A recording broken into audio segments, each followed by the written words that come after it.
Adoro quando a esquerda promove sua ideologia de forma verdadeira, nos dando de mãos beijadas a vida marxista como ela é.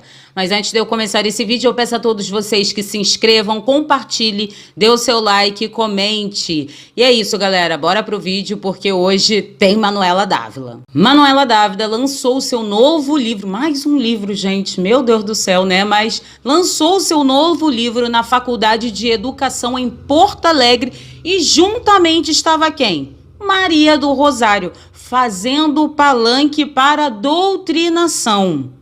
Agora eu quero que vocês prestem bem atenção nesse pequeno trecho que eu vou citar aqui do discurso da Manuela Dávila nessa universidade, gente. Nós ocupamos o poder político como a senhora ocupa na FACED. Ela está falando lá da mulher que deu espaço para ela, né, fazer aquele palanque todo na universidade, para transformar profundamente o mundo que vivemos. Nós transformamos na universidade, transformamos no trabalho. Essa parte do discurso da Manuela Dávila, ele é bem interessante porque nos diz muito sobre as coisas que a esquerda vem fazendo há mais de 20 anos no nosso país, que é entrar nas escolas e universidades e promover uma doutrinação com a ideologia de esquerda nesses locais que deveriam ser somente para trazer, né, para a sociedade grandes intelectuais, médicos, advogados e etc. Mas não é exatamente isso que ocorre.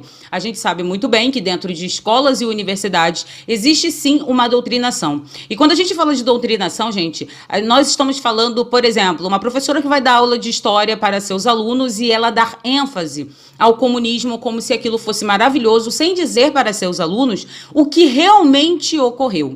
O certo é se manter neutro nessa história toda, contar a história do comunismo, contar a história da direita, contar toda a história que deve ser contada para esses alunos, para eles aprenderem, né, educacionalmente e futuramente escolher a via que ele quer seguir, se for o caso.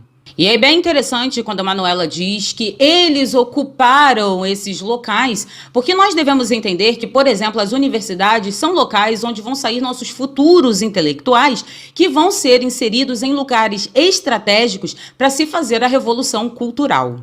Temos que ter em mente o seguinte, são das universidades que, por exemplo, vão sair professores que vão formar nossos filhos. São dessas universidades que vão sair os filósofos que futuramente vão escrever seus livros com palavras sedutoras e que vão levar muitas pessoas a um caminho que a história passada já nos mostrou que não dá muito certo. E às vezes, né, muitos pais se perguntam como que certos livros com uma literatura totalmente desproporcional à idade de seu filho chega até as escolas para essas crianças lerem. E a gente tem que ter em mente o seguinte, que essas instituições importantes, né, seja uma universidade, seja uma escola ou até mesmo um Ministério da Educação, entre outras instituições muito importantes, são essas que quando se insere pessoas de esquerda, é que chega até o consumidor, vamos dizer assim, final, certas literaturas, isso é só um exemplo, certas literaturas que os pais muitas das vezes ficam meio que chocados como que seus filhos tão pequenos estão estudando sobre aquele assunto. Então não é por acaso que o pessoal da esquerda, o pessoal progressista trabalham muito nessa parte mais cultural e educacional. Até porque eles aprenderam com o grande filósofo deles, que não deixa de ser um gênio, e eu vou explicar a vocês por que o cara era um gênio, que é o Gramsci. Eles aprenderam tudo que eles estão fazendo hoje com esse filósofo, esse escritor, que ficou um bom tempo dentro da prisão, só curtindo aquele tempo para escrever seus cadernos, onde saíram muitas formas de se dominar de forma silenciosa.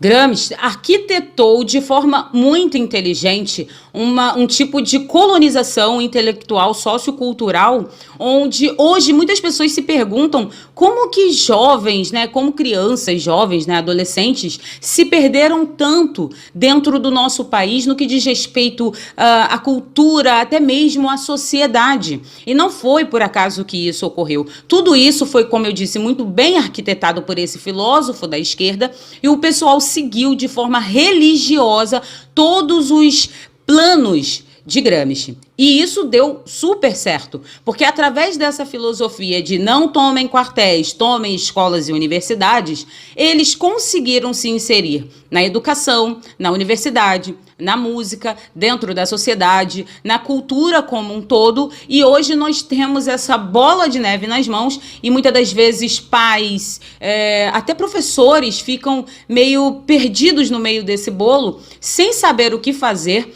para reverter toda essa situação que foi criada há muito tempo atrás. É uma forma gradativa de criar, militantes para futuramente serem inseridos em escolas, universidades, igrejas, trabalhos como todo, como direito, medicina, enfim, em todos os locais. E tudo sendo aparelhado, se torna muito mais difícil de reverter toda essa situação. E é por isso que nós temos que ficar sempre atentos a tudo o que ocorre nessa revolução cultural, porque o que nós estamos passando hoje, de fato, é uma grande revolução cultural.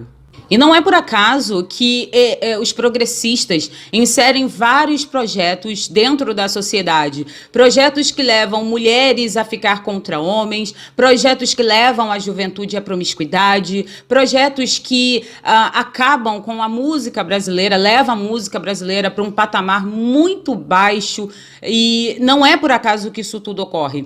A própria família, que a gente chama de família tradicional, se você for pesquisar sobre este assunto, você vai entender que a degradação da família tradicional não é uma coisa de 10 anos atrás. Gente, isso é uma coisa de mais de 50 anos atrás. Isso vem ocorrendo de forma gradativa, conta-gotas, para que a população não sinta essa revolução e quando acordar para tudo que está ocorrendo, essa revolução já ocorreu. Muitas pessoas não se ligam que essa revolução cultural, ela existe simplesmente porque o que é contado nos livros sobre União Soviética, entre outros locais que tiveram uma revolução, não foi assim que aconteceu de forma, entre aspas, pacífica, mas foi de forma bem forçada, Foi realmente usando a força. E nessa nova roupagem que vem através de Gramsci, eles conseguem inserir todos os seus projetos de poder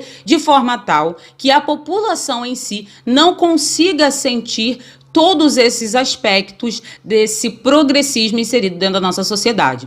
Nós podemos, por exemplo, pegar a música brasileira, que se você pegar uma música de 20 anos atrás, você vai ver uma enorme diferença da música de hoje em dia. Uma música de 30 anos atrás, que ficava em primeiro lugar nas rádios, com uma música que fica em primeiro lugar nas rádios, atualmente você vai ver uma enorme diferença no linguajar, nas batidas, porque não se enganem, até mesmo, gente, as batidas que são mais rápidas, elas também têm um projeto aí dentro. É um assunto bem interessante, tá? Quando você começa a estudar sobre essa parte sonora e começa a entender que dentro dessa ala, podemos dizer assim, da música, existe muitas coisas por trás que a maioria das pessoas não sabem. Por exemplo, por que aquela música que fala muita promiscuidade fica martelando na nossa cabeça? Tem um porquê por trás de tudo isso. Por que as músicas estão caindo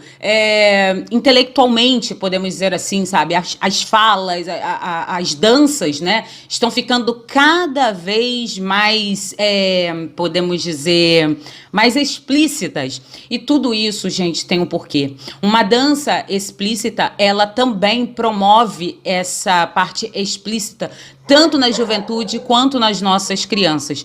E isso vem de forma gradual. Se vocês, por exemplo, eu vou dar aqui um pequeno exemplo para vocês entenderem.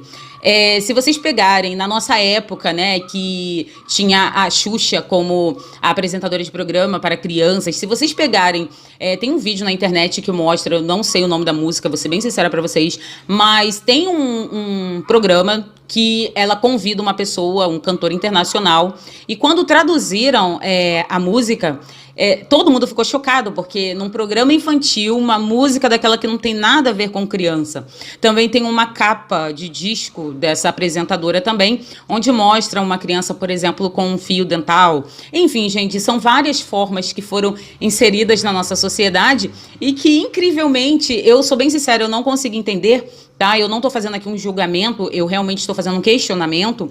Eu não consigo entender como que na época os pais não viram, sabe? Não enxergaram essa situação tão explícita, sabe? Dentro de programas infantis. Mas enfim, assim, eles vão, aos poucos, acostumando, né? Ontem, que eram os pais que curtiam esses programas, hoje esses pais cresceram, são pais, né? São mãe, pai dos seus filhos, enfim, é óbvio. E aí vai tendo essa degradação familiar sem as pessoas sentirem. Isso sem falar de novelas, filmes, séries, enfim, são tantos exemplos aqui que se eu ficar aqui falando, eu vou ficar 1 hora conversando com vocês, era mais fácil abrir uma live. Mas enfim, gente, voltando a Manuela Dávila, ela deixa um recado muito claro para a sociedade que a esquerda, durante mais de 20 anos, se inseriu dentro da educação, tanto nas universidades quanto nas escolas, e eles continuam fazendo esse trabalho, né, que é um projeto de poder. E se nós, que estamos aqui de olhos abertos, não ficarmos alertas quanto a isso, isso só vai continuar dentro das escolas, universidades e em outras áreas da nossa sociedade. E o que a gente vê através desse vídeo aqui, que infelizmente as escolas e universidades são quartéis de treinamento progressista e que, na verdade, em suma, eu só tenho uma coisa para dizer para vocês. Acordem, pois sabotaram a nossa educação. Muito obrigada pela atenção de todos vocês. Se inscrevam, compartilhem, dê o seu like e, galera, até o próximo vídeo.